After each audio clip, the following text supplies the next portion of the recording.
stories I can't live without. But there's a fire, it's burning inside, calling me forward, I can't run and hide. It's not about perfection, it's about the climb, breaking through the limits, one step at a time. With every breath, I'm closer to the dream, a life that's bold, a heart that gleams. Be great, stand tall, rise above it all. Let your light shine through, answer the call. There's power in you, don't hesitate. This is your moment, go on, be great.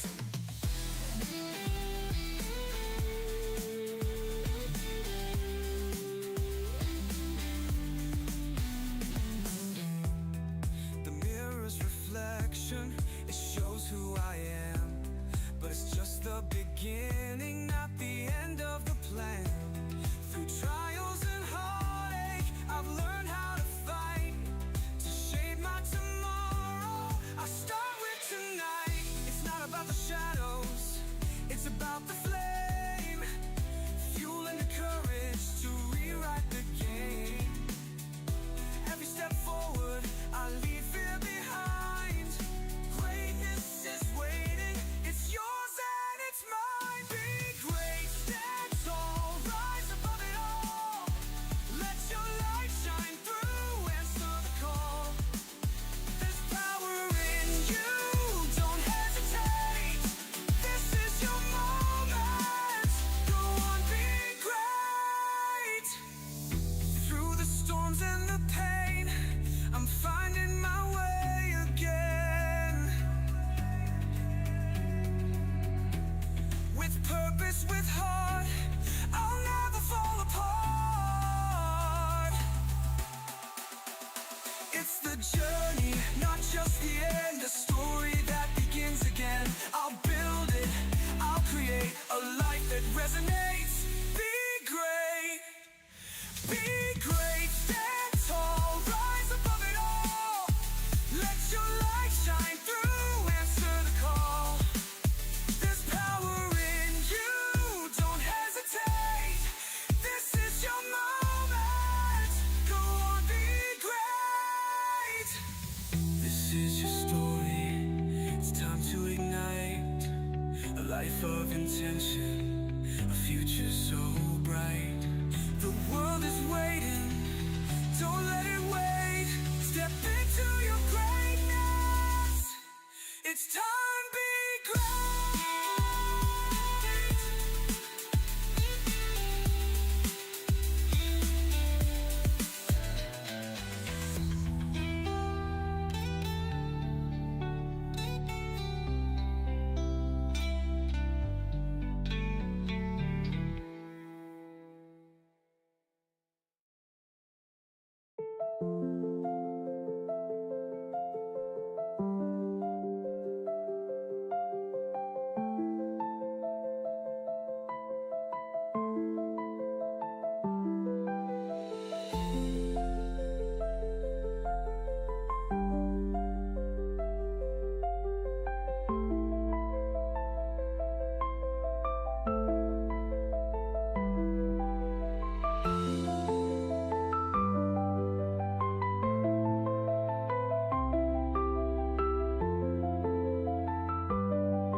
Well, hello everybody, and welcome in. Whoops, wait, that's not.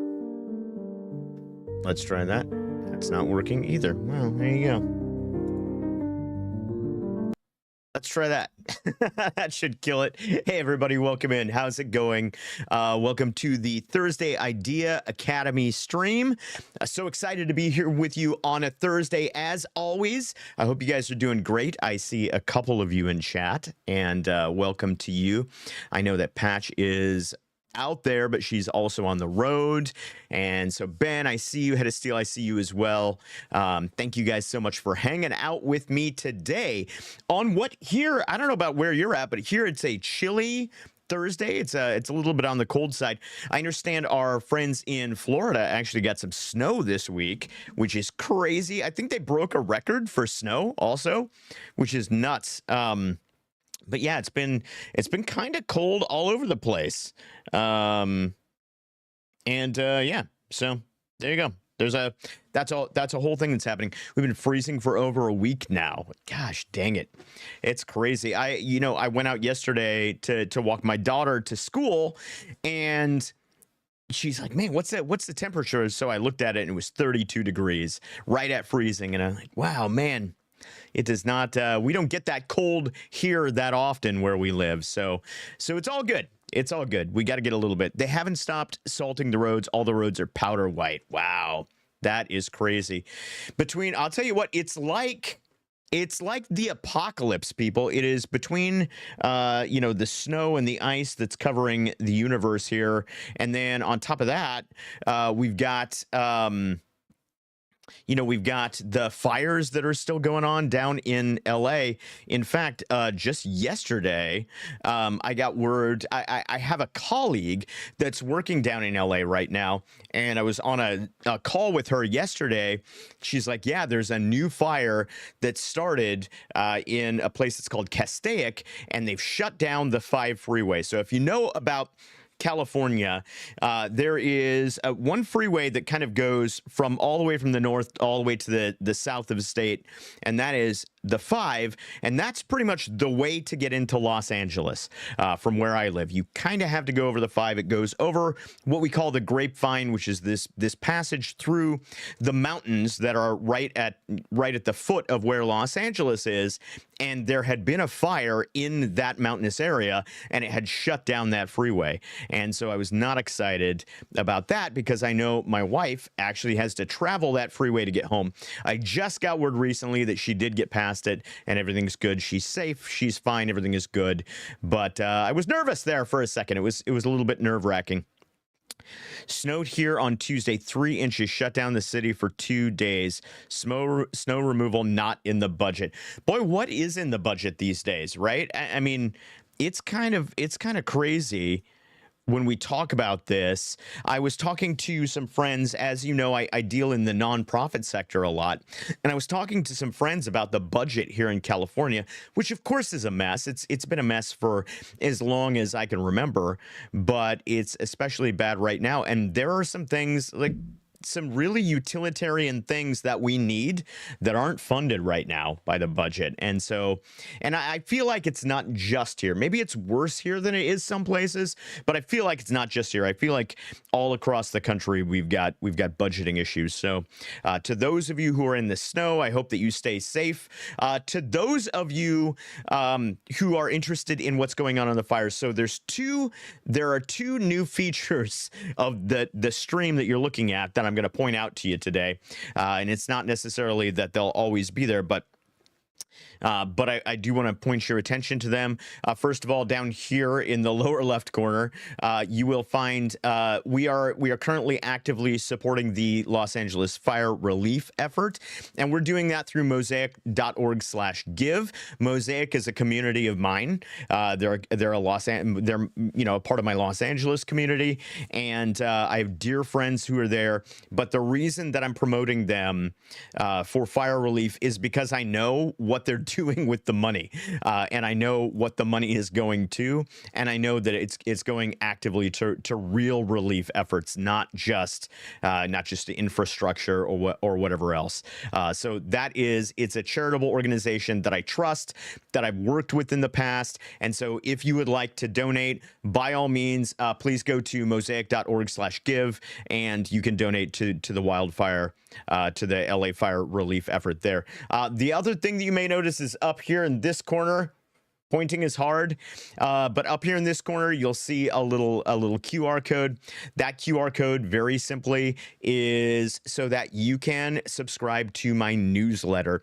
I write a weekly newsletter. It's available for free, and it's just every week it's a quick kind of tip and thought, something that you can read in 2 minutes or less, and it just gives you a little something to go into the weekend with. So if you are interested in learning more about the kinds of ways that you can enhance and improve your life, certainly go and sign up for my newsletter. You can hit that QR code and it'll take you right to the sign up page. So, but enough about that. That's not what we came to talk about here today. What we came to talk about here today is why you're so busy. Why are you so busy? You're multitasking. And I know you're multitasking because I'm multitasking a lot of the time. I just was on the phone yesterday with one of my other colleagues and was talking about how we are multitasking, and we're multitasking. We're busy. We're doing things all the time. And we get this illusion about multitasking. When we have a lot of things on our plate, when we have a lot of things that we're doing, we get this illusion that we're being productive. But what if I told you that your productivity is not real productivity, that it's actually holding you back from getting the things done that you need to get done, and you don't even realize it, right? What if I told you that multitasking is actually stopping you from doing your best work? Hey, Tal, welcome in. It's good to see you. Very good to see you. That's what we're going to talk about today. We're going to talk a little bit about the myth of multitasking and why, in fact, you're busy, not because you're being productive. You're busy because you're afraid. And I know, because I live in this space too. See, this last week, I have had a ton on my plate. As you know, I am involved with multiple nonprofits. I'm consulting in that space. I'm creating assessment plans for their organizational health. I'm also administrating HR for some of these organizations. And so sometimes there are things that need to be investigated, or there are things that need to be looked into, or there are basic paperwork things that need to get done, like hiring people onto the company, and I need to be a part of that. And this week, man, I've been doing it all. But not just that. My wife's been out of town. And so since my wife's been out of town, what I've been doing is I've been sitting at this desk and I'm working on all of these different things. But then in between, I have these moments in between. And do you ever have those moments in between?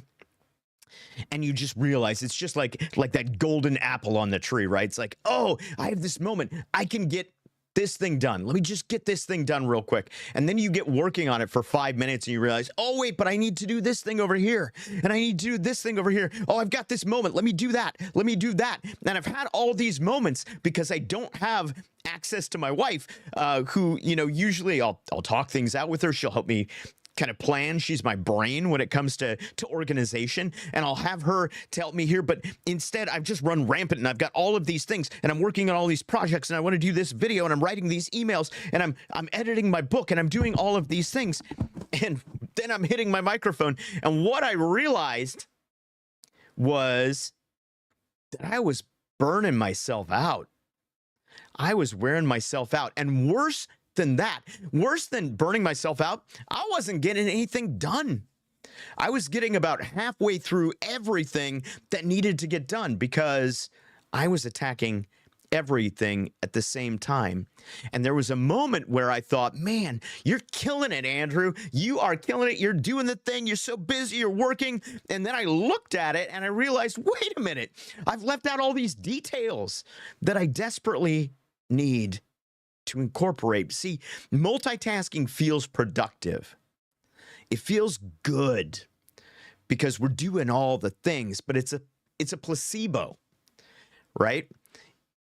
The placebo effect says that that we can fool ourselves into believing things that aren't true, and as a result, we can change our behavior around those things. Has to do with our pain tolerance, has to do with a number of other things used mostly medically or psychologically, but it works in the world of work, productivity, and personal growth as well. We get this placebo effect because we see a lot of things going on and we mistake that for progress.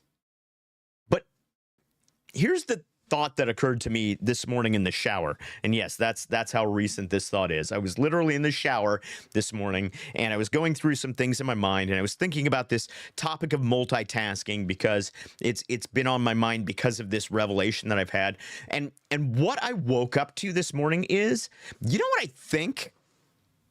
I don't think that our tendency towards multitasking, I don't think it's about a desire to feel productive. I think it's a little bit about fear. I think it's a little bit about our fear, and it's rooted in these multiple kind of layers of fear, right?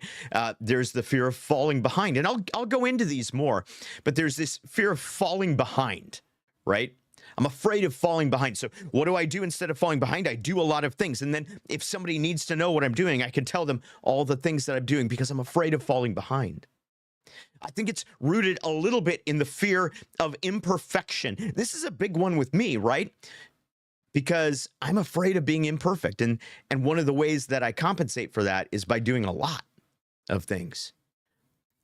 You've heard of the phrase, jack of all trades, master of none. And I've jokingly used that about myself a lot in the past. But sometimes we avoid specializing or we avoid focusing because we're afraid of not being able to be perfect in that area if we do focus on it. So there's the fear of falling behind, the fear of imperfection. And then sometimes I think we even have a fear of just being still. Do you have this? Do you have this moment where it's like, if I stop moving, I might never get moving again? Or if I stop moving, something's not going to get done. Something's going to fall through the cracks. Something's going to break down. That's a fear. A lot of people will mask that as a practical concern, but it's really a fear response. And so I think that's one of the fears as well. Let me catch up with chat here. Head of Steel says, for me, I think it's a battle between the stuff I have to do versus the things I want to do. That's really good, Head of Steel, because, and I think I want to say that you're ahead of the game because you're recognizing that. And I know that it doesn't feel like that. I know that it sounds kind of like I'm just saying, hey, good job, giving you a high five for nothing. But I do want to say that if you're in a place where you're recognizing what the struggle is, what the tension is, then I think that at least you have an awareness of the situation. And awareness of the situation is the first step to fixing the situation. Everybody says, if you go to Alcoholics Anonymous or whatever else, right? The first step to solving a problem is admitting that you have a problem. Well, I would say the same thing around productivity or around personal growth, is that the first step to being able to fix that problem is knowing the truth about the problem. Patch says, I'm about to be lurking from the driver's seat. Love this concept, though, correlating fear to activity. Love it, Patch. So glad to hear that.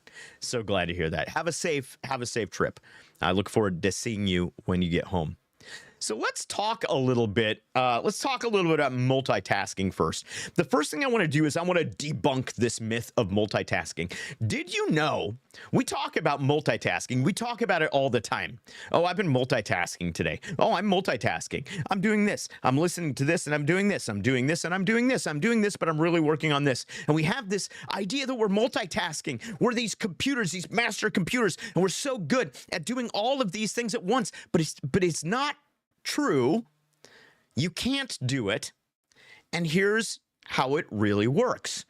So from looking at it from a purely neurological stance, from purely from the way that your brain operates, here is what it is. Your brain is not capable of focusing on two things at one time. In fact, it's not actually capable of doing two things at one time. Now, I'm not talking about the automatic things that happen, your breathing, right? And those types of things. Yes, those types of things it is doing all the time while you're doing something else. What I'm talking about is consciously. You cannot consciously be working on multiple things at the same time. Ateratex, haven't caught a Thursday stream for a while. Welcome in. It's good to see you. Good to see you, man.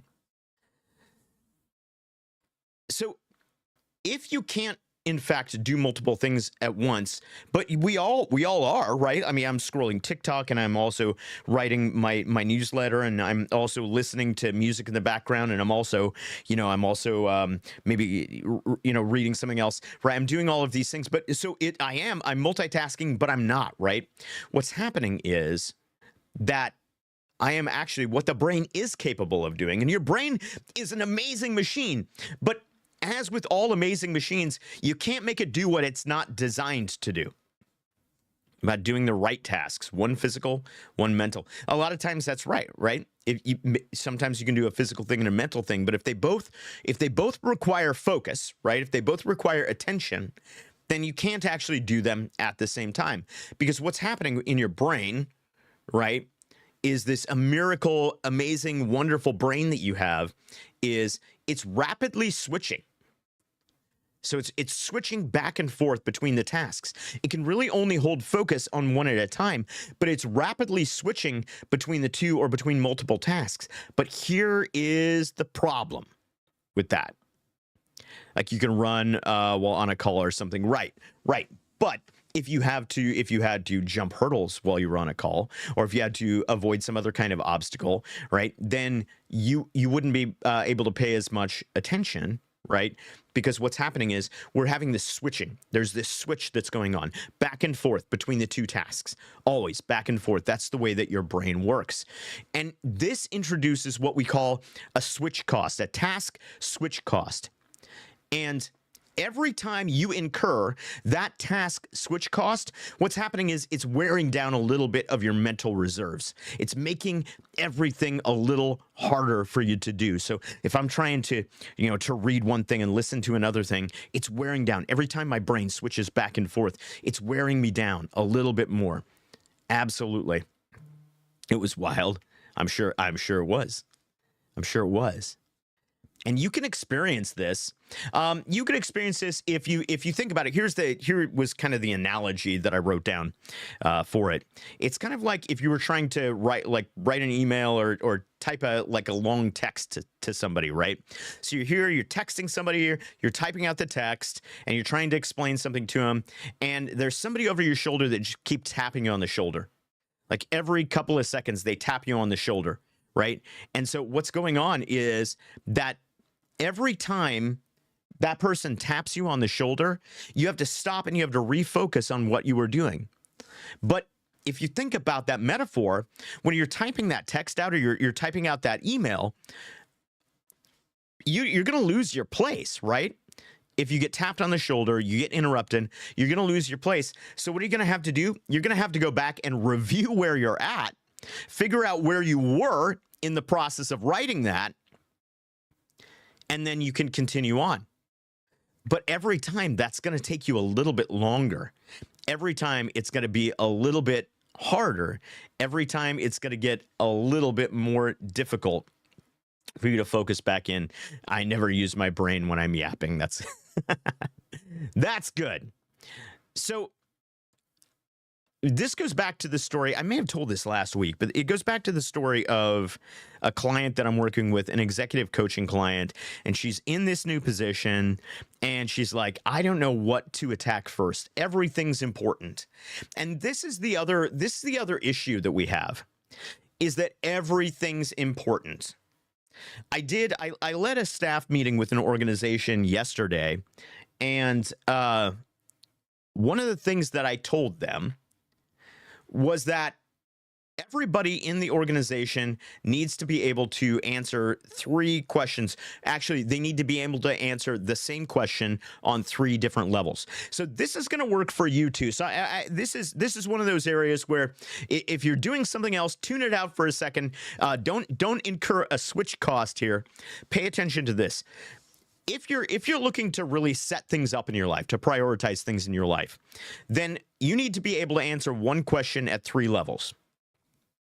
I'm going to start from the organizational level, and then I'm going to take it down to where I can personalize it for you. So the question is very, very simple. You could write this down. The question is, what is the most important thing right now? What's the most important thing right now? And right now, for an organization, we talk about it usually being like between 3 and 12 months, right? So over the course of the next quarter to year, what's the most important thing?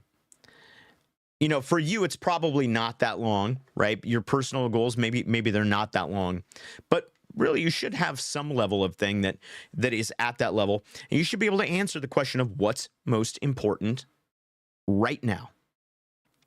So first, you should be able to answer that at a personal level. Let's say, again, we're talking about your job. You should be able to answer at a personal level. What's most important right now for me to do today in my job? And then second, you should know whatever department or team that you're attached to. You should know what's most important right now to that team, so that you can know how to contribute. And you should be able to connect your what's most important right now personally to your what's most important right now for the team. And then at the third level, all the way from the top of the organization, all the way down to the bottom, there should be one what's most important right now. And if you work for an organization that doesn't have a thing that's most important right now, you'll know it, because everybody will be trying to figure out how to do things on their own. And everybody will be using their own best judgment. And what's going to happen is it's going to feel like nobody's getting anywhere. But if everybody knows what's most important right now at an organizational level, at a team level, and at a personal level, actions will align and things will get done. Let me catch up with chat here. Hey, Kat, how are you doing? Welcome in. It's good to see you. Stream is most important right now. Hey, Chris. Hey, it's good to see you. Are you currently encountering a lot of busyness like I am? That's why I if you weren't here at the beginning, allow me to share with you the impetus for this stream. The whole reason that I kicked this off was because I caught myself this week being very, very busy and getting nothing done. And the reason was because I was buying into the myth of multitasking, which says, oh, I can do all of these things at once, but I couldn't do all of those things at once. And what occurred to me this morning when I was in the shower is that what's behind this desire to do everything at the same time? It's not a type A personality. It's not some kind of an anal kind of thing where it's just like, well, I've got to do all the things. It really, at the beginning and at the end of it, it is a fear response. See, I believe that when we're trying to do everything at once without stopping to answer those questions, what's most important right now? What's most important right now? What's most important right now? That what we're doing is we're acting out of fear. And we're acting out of doubt. And I'm going to go over what those look like in just a moment. Shower thoughts are best thoughts. Overwhelmingly busy all the time, right? So the question is, how can we be busy but also get the important things done? Let me talk to you about the fear, right? I talked about there are 3 fears. There are 3 fears that I think drive us to try and get everything done at once. And the first fear is the fear of imperfection, right? Imperfection. I'm afraid that if I focus on one thing, then I might not be able to get it done well enough. But going back to jack of all trades, master of none, if I can just be, kind of good at lots of stuff, if I can do lots of stuff really quick and everybody sees, oh, he's busy, he's doing things, he's doing all the things, they can go, man, that guy's a great player. He's a team player. He's a utility player. Man, I want that guy. But the fact of the matter is, I am going so shallow on all of those tasks that I'm not striving for perfection on any one of them. And sometimes I think that's driven by my fear of what would happen if I did focus on something. Maybe I wouldn't be able to do it as well as I wanted. Maybe it wouldn't turn out looking the way that I expected it to turn out. Maybe it wouldn't live up to my expectations. I'll tell you, I had a very scary, hey, Chutch, welcome in. Just want to say I'm here but lurking. Well, thank you for lurking, dude. I appreciate you. I had a really scary experience yesterday, speaking of fear. So as many of you know, I'm in an amazing online community that's called The Arena, and it's made up of some super high-powered people from all around the world. They're in the content creation space. Some of them are in the business space, the speaking space, all over the place. But I offered for this group yesterday to run a little workshop on how I use some of the AI tools that I use to produce my short form content out of this longer form content. And so I got these people in the room, and it was scary, right? It was scary because I realized that, like, my content's not perfect. A lot of it's not, it's not super polished. It's okay, but it's not perfect. And if I and that was scary to me. It was a moment of kind of feeling naked a little bit, of feeling vulnerable, because like I got into my Twitch back screen and I was showing them some things, and I'm like, boy, these guys are seeing into things about my performance and about the way that I put things together, and some of it's held together with tape and glue and spit. And I thought, I'm kind of embarrassed to let people in on how perfect some of this isn't. But isn't that the fear that keeps us from doing things in the first place? The fear that if I can't make it perfect, I need to prepare more. I need to spend more time thinking about it. I got to be more prepared. I got to be more ready to do the thing, right? I've got a friend right now, and her name is N. Terry. She's a member of the community here. In fact, I think my first subscriber here on Twitch. And I love N. Terry. I love her to death. She's a dear personal friend of mine as well. And she contacted me the other day, and she said, hey, I think I want to start streaming after, a few years of watching streams. I think I want to start streaming. And I said, that's awesome. Super good. And she said, well, I need to know what advice you have for me. And I said, my number one advice for you is don't wait until everything's perfect. Don't dig into Stream Elements and Twitch and OBS and wait until you've got all the nuts and bolts screwed down. Be willing to go with some things a little unpolished. Because if you wait until you have things perfect, you won't get things done. And multitasking feeds into that fear a little bit. It says, I'm afraid that if I really focus on this, I'm going to fall short. And so as a result, I'm going to scatter my focus around so that I don't have to think about that. What's up, Rob? It's good to see you. Thank you for lurking. I appreciate you. The second fear that I think plays into this is the fear of missing out, right? The fear of missing out. And this is, it's a fear of being out of control. I used to hate flying. How do you feel about flying? I used to hate it. And I think that we know psychologically that the reason people hate flying is not because there's any realistic reason, right? We all know the statistics. It's safer to fly in a plane than it is to drive down the road. There are tremendous safety things that are in place all around the airline industry, flying is safe. The number of accidents is down year after year after year after year. Number of fatalities is through the floor compared to what it was just a few short decades ago. It's very safe to fly, but I used to have a really crippling fear of it. And the reason behind that is it's not a fear of flying, really. It's a fear of getting into that cabin, sitting down, strapping in, and being in the air for however long with no control, right? The reason we'd rather drive than fly is not because it's safer, it's because we're in control. And that creates the illusion of safety, right? Same thing with multitasking. You just got your TSA pre-check yesterday. Let's go. Same thing with multitasking. It gives us that illusion of being in control. Oh, I'm in control because I have my fingers in all of these things. And you ever work with these leaders who are like this, and they're like, oh yeah, well, I'm in this, and I'm in this, and I'm in that, and I'm in that, and I'm in that over there, and I'm on top of everything. And then you look at them and they're really not, because maybe they're not having any one-on-ones with their people.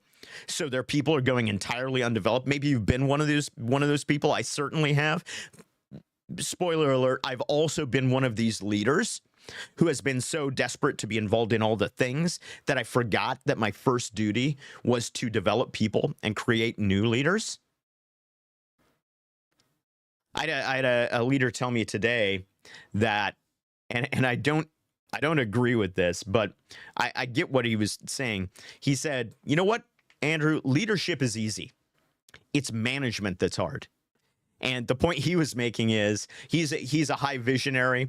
He ranks very high on the visionary end of leadership. And so what he was saying is it's really easy to see the future and tell people how to get there. What's hard is getting down in the trenches and handling the day-to-day process of helping people grow to where they're able to get there. And this is a place where this leader needs to grow. Right? It's a place where he needs some mentorship, he needs some training, and some development, and he knows this. So he's saying, you know what? That part is hard. But that's true, right? It's way easier to be in all of the pots a little bit than to really go deep with people. So the need to feel in control is a fear. It's always a fear. If you need to be in control, it's not a strength. Let me put that out there. If you need to be in control, it's not a strength. It's a weakness. If you think that no one else can do it, that's not a strength. That's a weakness. That's an inflexibility. It's an inability to involve other people in your process. I have been that person in the past. I've been the person who said, nobody else can do it like me, so I'm not going to let anybody else do it. My father is terrible at this. I love the man to death. I love him dearly, but he's terrible at it. He will do things that other people could do just because he doesn't believe that they would do them the way that he wants them done. It's not a strength, it's a weakness. I need you to see that in your life. Sometimes it's okay if things don't get done 100%. There are some things in your life that it's okay if they get done 80% or 70% or 50% or 10%. Sometimes it's okay. But again, you have to be able to answer. It's all about that question. What's most important right now? Because if that thing that you're looking at is not most important right now, then maybe you need to delegate it. Maybe you need to hand it off, right? Maybe you need to let it be done just slightly less. No more waiting in lines with the peasants. Welcome to the club. It's good. I need to get one of those too. And then the last fear that I'll talk about. So the fear of imperfection, the fear of missing out. And the third one is just the fear of what I call stillness. But it's really the fear of being alone with yourself. Do you have a fear of that? Because if you're really busy, you probably do have a fear of that. Also, if you're an extrovert, you might have a fear of being alone with yourself. Because as extroverts, what happens is, what do? We get our energy from interacting with other people. And when there are no other people around, all of a sudden it gets real quiet. And the only company we have is ourselves. And that can be scary, right? We sometimes are very good about having conversations, even deep conversations with other people. But when's the last time you had a really deep conversation with yourself? When's the last time that you just sat still and took note of what you were feeling and thinking? I'm going to challenge you to do this. It's going to be hard if you're not used to it, if you don't have a discipline created around this, but take a moment every day. I take 30 minutes. I spend the time in meditation. And I just kind of like try to become aware of myself and my surroundings. And honestly, you will find a much better connectedness to the things that are important when you learn to be still for a moment. Also, that's the way you re-energize. If the only time you're re-energizing is when you're asleep, or if you think you're re-energizing by scrolling through social media, if you think you're re-energizing by firing up the third or fourth round on Overwatch, if you think that you are re-energizing by doing those things, the fact of the matter is you're not re-energizing. All of those things are tasks. So sometimes you need to take time to re-energize, and sometimes that requires stillness. So learn to be still. But the fear of stillness moves us towards multitasking. And the concern that I have is that we don't really trust people. Do you have that? Do you ever have that where you're like, I don't, you know what? I just don't trust that it's going to get done. Our oldest child, who I love dearly, also who's 21 years old, he has a task that he's supposed to do around the house, and he's old enough that he should know to do basic things. But one of the tasks that he is supposed to do in the house is when the dishwasher is full and it's clean. We've got one of those little flippy magnets, right? That says clean on one side and dirty on the other side. When it's clean, when that says clean, and he comes through the kitchen, all he's supposed to do is stop and empty that dishwasher. That's all he's supposed to do. But the problem is that sometimes it's a little bit longer than we would like before he comes through the kitchen and empties that dishwasher. And so the question is, and one of the things that I've had to contend with over the last week is, do I trust that he's capable of doing that? And maybe take some steps to reinforce the process, right? And say, hey, you know what? You didn't do this. It needed to be done. Maybe shoot him a text and say, hey, just wanted you to know, I put a load of dishes in. They should be clean the next time you come through the kitchen. Maybe I do some things to reinforce that. Maybe I talk with him about the speed at which it's getting done. Maybe I really work with coaching him to make sure he's taking responsibility. But the other end is I could just not trust him to do it. And if I don't trust him, then what will happen?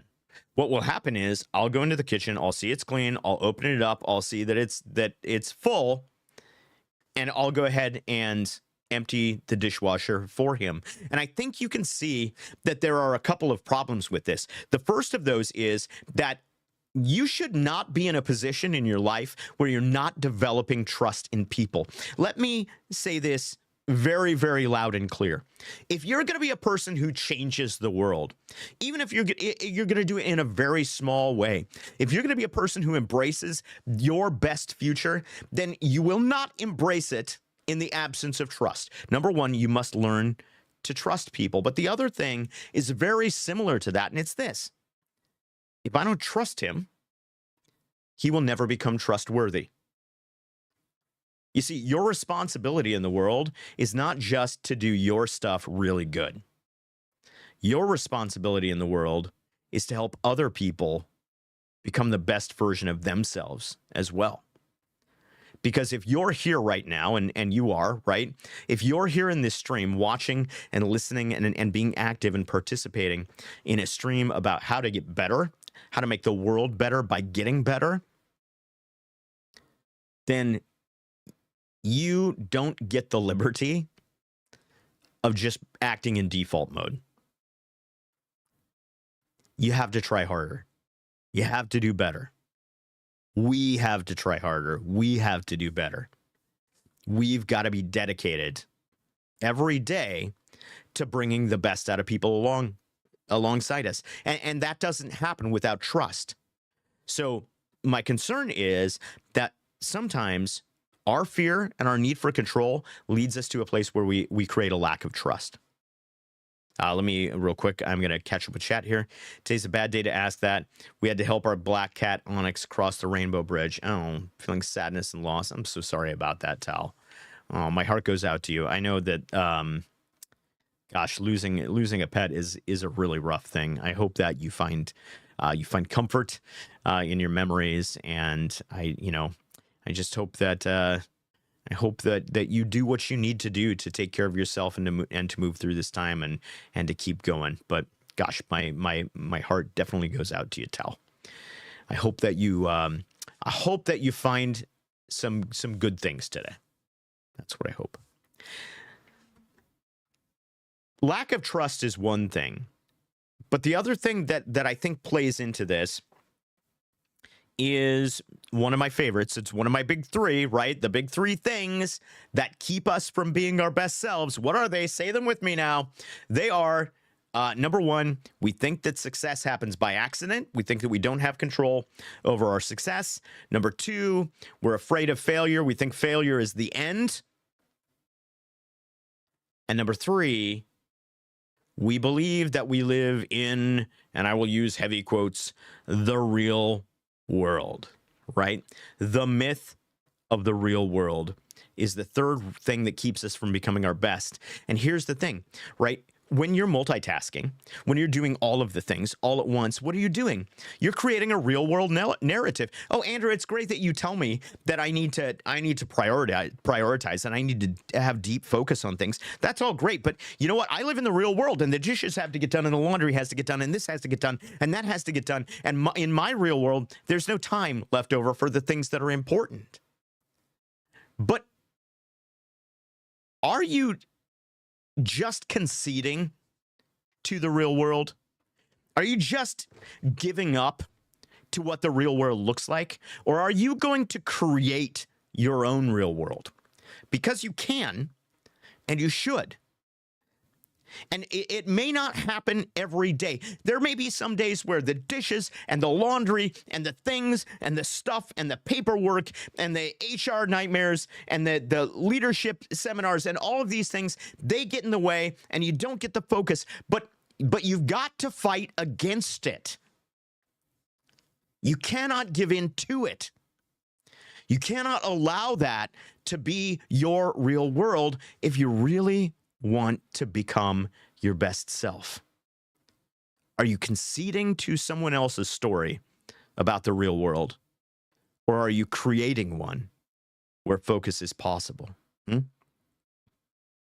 So I want to ask you right now, what is it that you're afraid of? So out of those things, right, that I'm mentioning, the fear of imperfection, the fear of missing out or of being in control, the fear of stillness, which one of those is haunting you right now? And what would happen if you gave yourself permission just to focus fully on one thing, just one thing? Take one thing and focus on it. What would happen? I want you to take a moment today to visualize that. I want you to ask yourself the question, what's most important right now? And then I want you to think to yourself, what would happen if I just focused on that today? If I let some things go, or if I gave some things away, if I donated some things off, right, to some tasks, I delegated them out. What would happen if I just focused on that one thing? How much further ahead would I go? There's a 30-day challenge going on right now, and I created it as a 30-day New Year challenge, but I'm going to run it as a cyclical thing, I think, and it's free. It's completely free. You can find the details on my website. That's ideatrainingacademy.com. Or if you go to over there, if you go to the QR code there, you can sign up for my newsletter, and that's got the link in it as well. But one of the things that I set out at the beginning of that 30-day challenge is this. You need to focus on one thing. for 30 days. One thing. You can do other stuff, but I need you to focus on this one thing. And then we talk about how it can be small things, right? Just little things. 5 push-ups a day, 5 sit-ups a day, 1 glass of water in the morning. It can start small, and then it can build, and it can build, and it can build, and it can create change. But if you're trying to fix this and this and this and this and this and this and this, you will be unable to create lasting change in your life. One thing. It's the one thing challenge. Let's see. Let me catch up with chat. It was sudden. That's the hardest part. I'm really sorry about that, Tal. That is really crappy. Phoenix, fear of being out of control. I get that one. I definitely have that one. I will say I work with a lot of high performing leaders who have that too. And usually when I see a dip in their performance and they come into a place where they're really doubting themselves and their leadership, it's because of that. It's because they're afraid of being out of control of various aspects of things. I'm starting my challenge on February 1. Have them all saved so I can start fresh. That's amazing. That's so good, Tal. I'm excited. Yeah, if you want to sign up for that challenge, again, you can do so on my website, ideatrainingacademy.com. And yeah, it's just what it is. It's an email every day for 30 days. You get 1 email, and then every week there's a little. I send a little short video to you too, and it's just a little bit from me about keeping you motivated and keeping you moving on. And there's some tools in there as well. There's a daily like a time tracker that I've created for that. There are a few other tools that you get that go along with that, all for completely free. But I'd love to see you in that challenge. I'd love to see you try it out, just to see if you can make one change in your life over the course of 30 days. So good. So good. All right. So let's move on to talking about, we talked a little bit about how the multitasking is really born out of fear. Then let's talk about the opposite of fear. Let's talk about courage. Let's talk about what it is to be courageous. And if multitasking is fear, then what occurred to me was that what is courageous is focus. Laser focus is courageous, because laser focus is going to make some people mad, because they're going to go, well, what, you're so focused on this, but there's this thing and there's this thing. They're going to want you to look to the left and the right.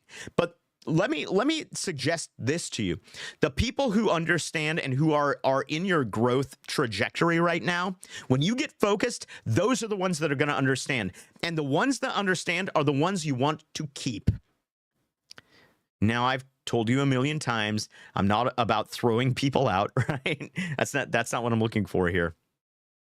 But you want to keep an inner circle of people who inspire you to be your best. And the people who get it when you get focused, those are the people you want to keep in that inner circle. See, focus isn't just about productivity.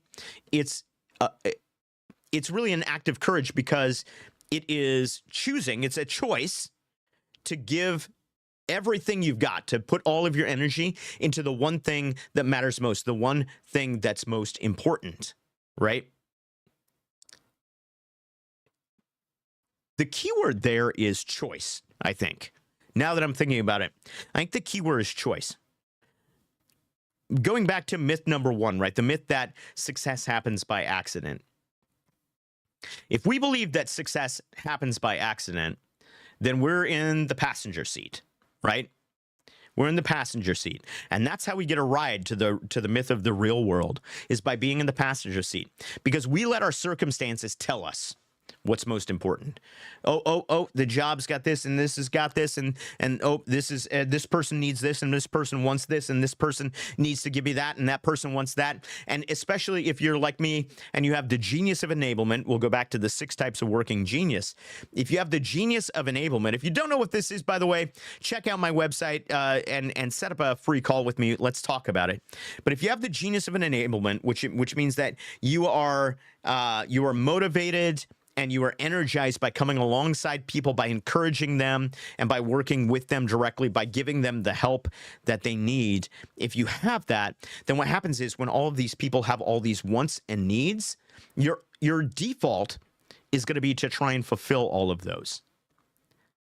But the courageous thing is not just being in the passenger seat and just doing whatever everybody else says you need to do, but by making a decision, by making a choice, and by taking an action based on what you and your values believe is the most important thing to do right now, right? Take yourself out of the passenger seat. Get yourself in the driver's seat. Don't let other people define your day, define your life, define your focus, define your trajectory. I tell people that I don't answer my email until 12 noon every day, and that's true. In fact, today it'll be even a little bit later because I had this stream coming up. So I don't look at my email until 12 o'clock. Why? Because what I used to do is I used to come in and I would sit down and I would open my email. And guess what I would have? I would have 50 emails from people who all needed something from me.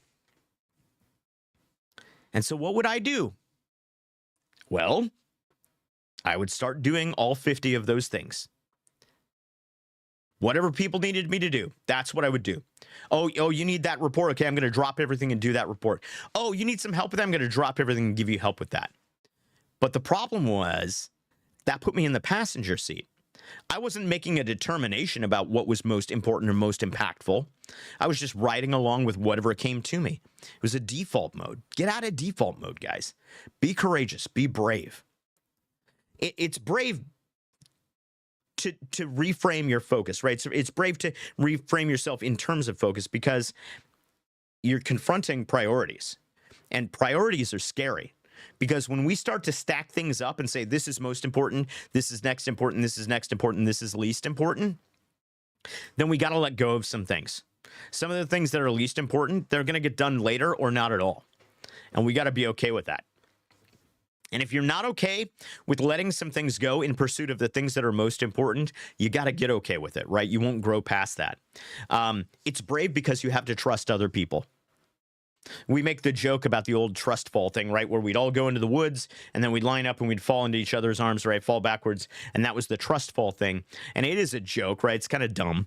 But the fact of the matter is you've got to trust people. We already talked about that.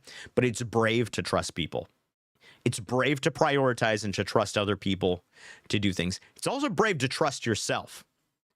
That fear of imperfection, the way to overcome that is by learning to trust yourself. And the way that you learn to trust yourself is little by little, you do things that move you in the right direction towards that thing you're focusing on. And what happens is every one of those little things you do, James Clear says this best, they're casting a vote for the type of person that you're becoming, right? I trust me, that's good. I'm glad.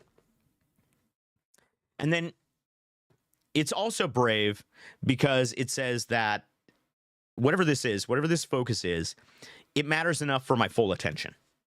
For my full attention. This matters enough. You have to pick. You have to choose. Kind of like the old choose your favorite kid, right? How can you do it? But when it comes to your focus, your life focus, your growth focus, you have to choose something. Because you can only do one thing at a time. Right? It's like planting a seed, right?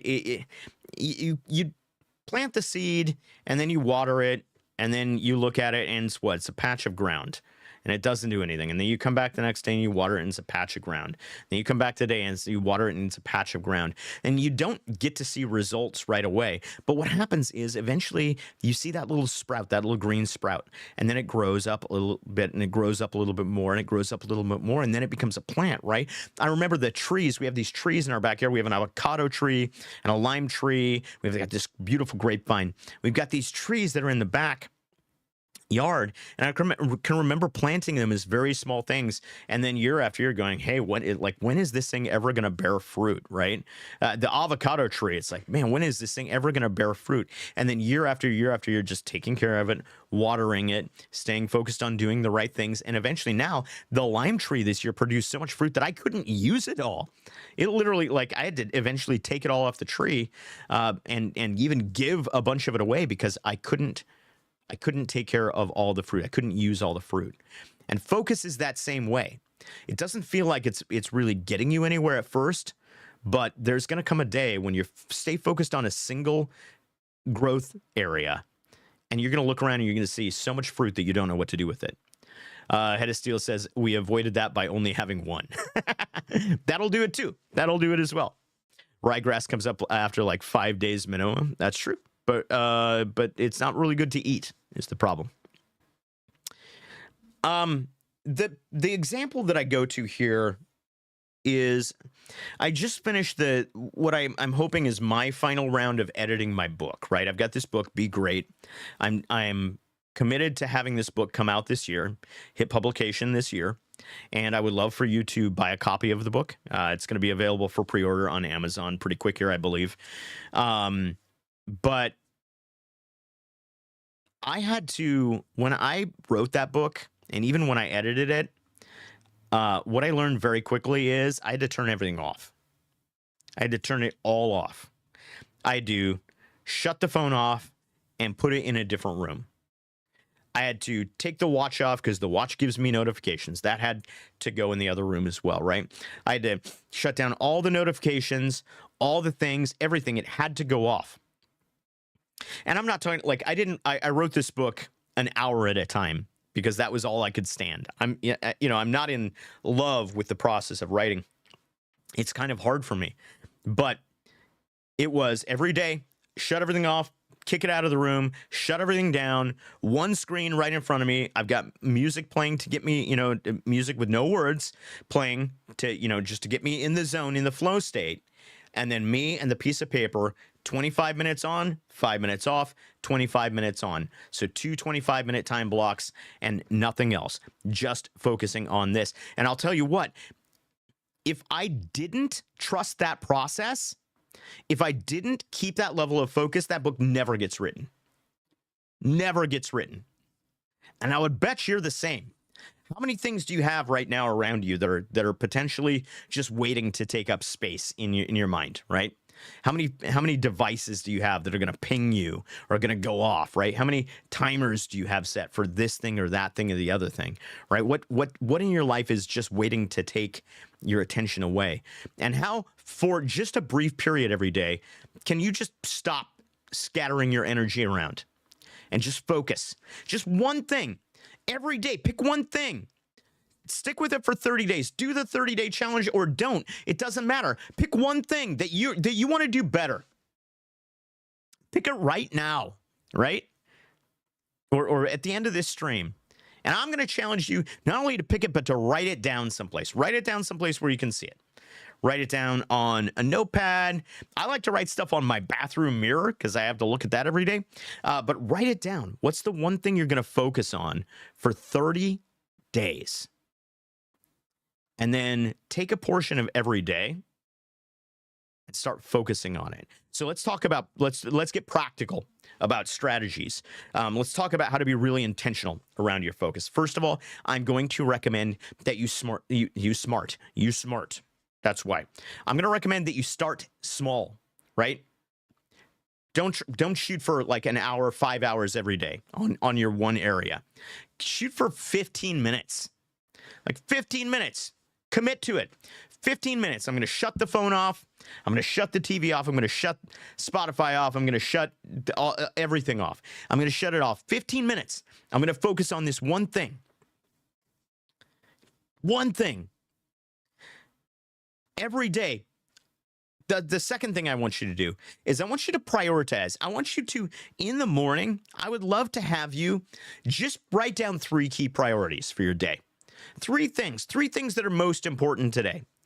You notice I'm not even making you narrow it down to one. Now, I think eventually you should narrow it down to one, and then you should kind of focus on growing that. But I'm going to give you three.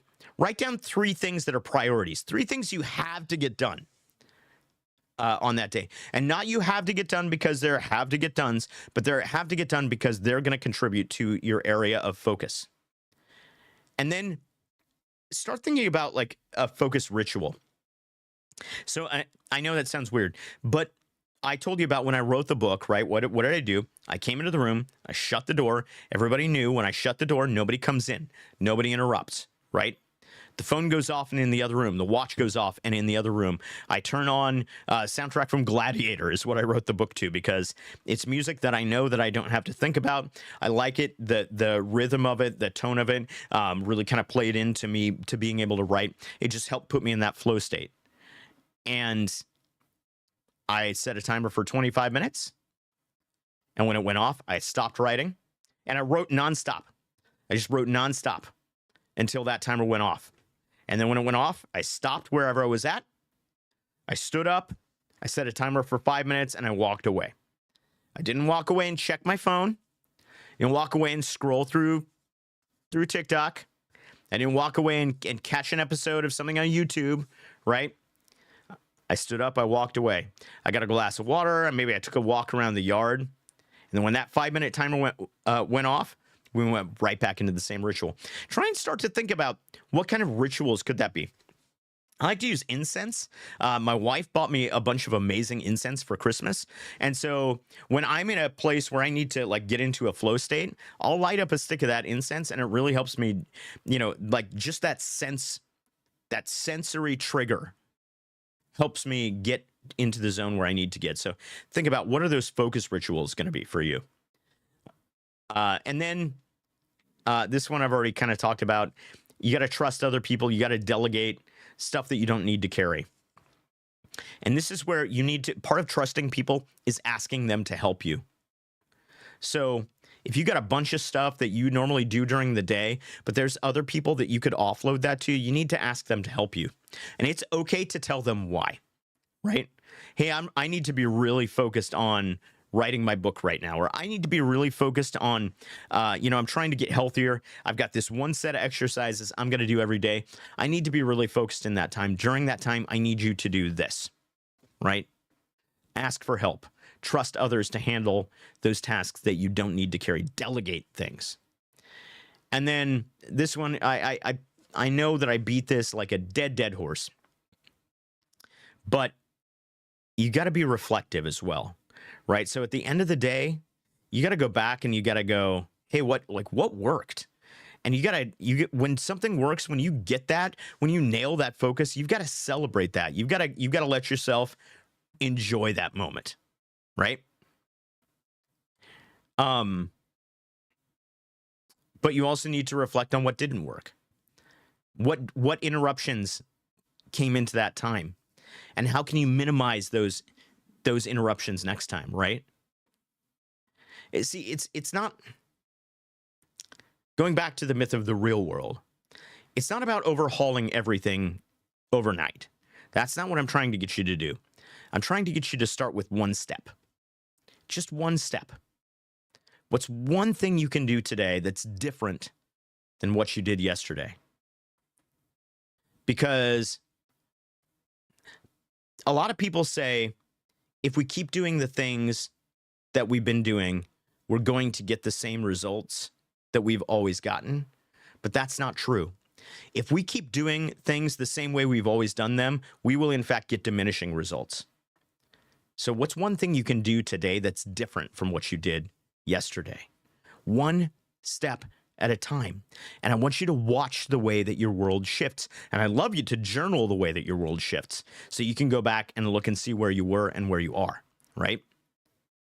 Every time you focus, you're building this courageous life. You're building this life where you own your priorities. And I always say, control the things that you can. Don't worry about the things that you can't. One thing you can control is your priorities. Be in control of them. Let me catch up with chat here. I've been thinking about adding homemade candles to my homemade business. Amazing. I have thought about trying to figure seasonal soap line, so I guess I have 2 things to focus on. Okay. That's great. But it sounds to me, Tal, like the one thing you're going to focus on is the business, right? So the question is, if your focus is on growing your homemade business, then every day when you spend your focus time, you're going to focus around what's most important in the business right now. So maybe today it's working on a new soap formula, right?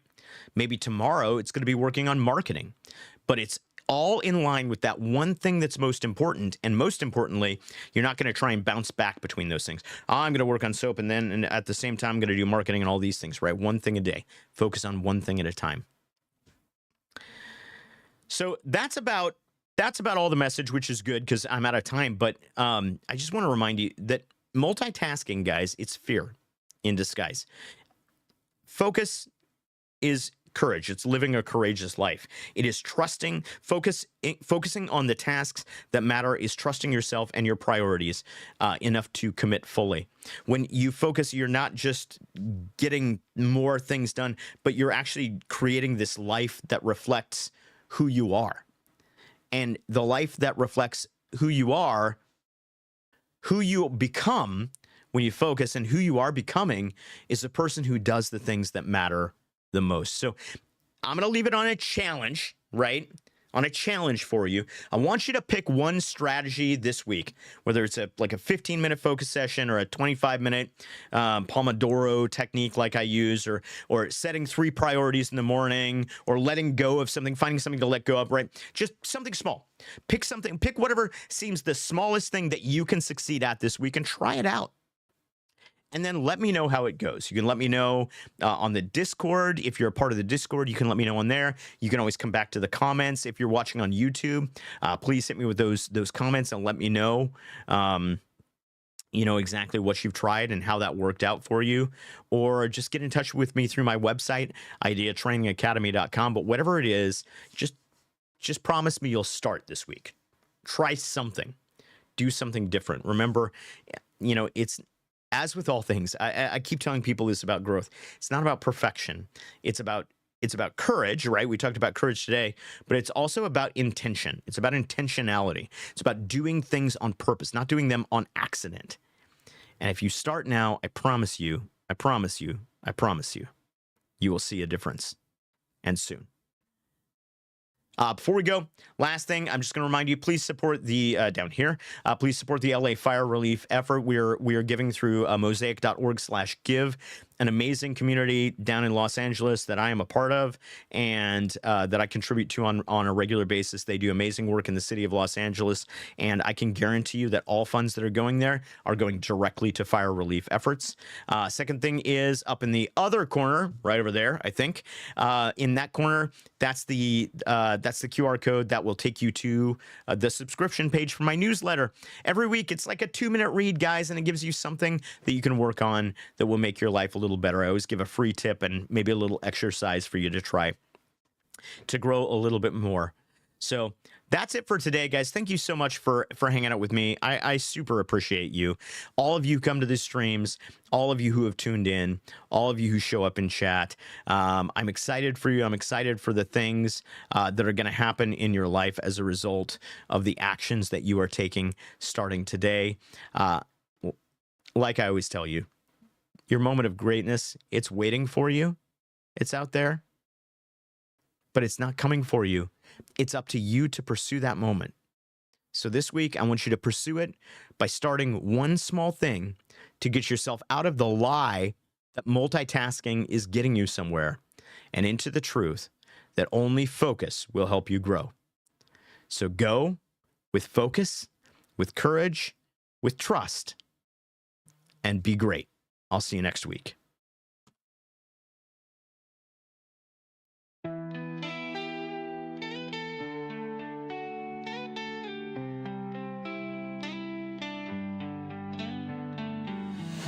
I've been caught in the whispers, lost in my doubts, tangled in stories I can't live without.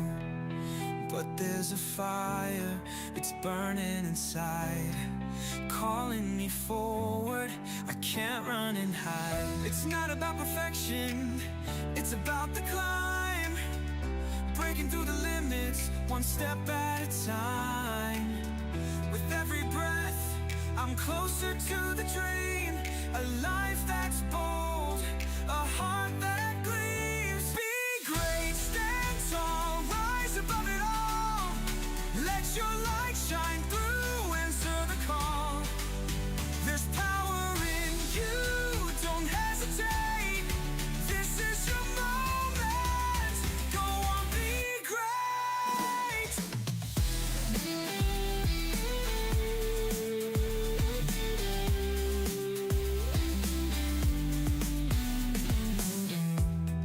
The mirror's reflection, it shows who I am. But it's just the beginning, not the end of the plan. Through trials and heartache, I've learned how to fight. To shape my tomorrow, I start with tonight. It's not about the shadows, it's about the flame. Fueling the courage to rewrite the game. Every step forward, I leave fear behind. Greatness is waiting, it's yours and it's mine. Be great, stand tall, rise above it all. Let your light shine through, answer the call. There's power in you, don't hesitate. This is your moment, go on, be great. Through the storms and the pain, I'm finding my way again. With purpose, with heart, I'll never fall apart. It's the journey, not just the end. A story that begins again. I'll build it, I'll create a life that resonates. Be great. Be great, stand tall, rise above it all. Let your light shine through, answer the call. There's power in you, don't hesitate. This is your moment, go on, be great. This is your story, it's time to ignite a life of intention.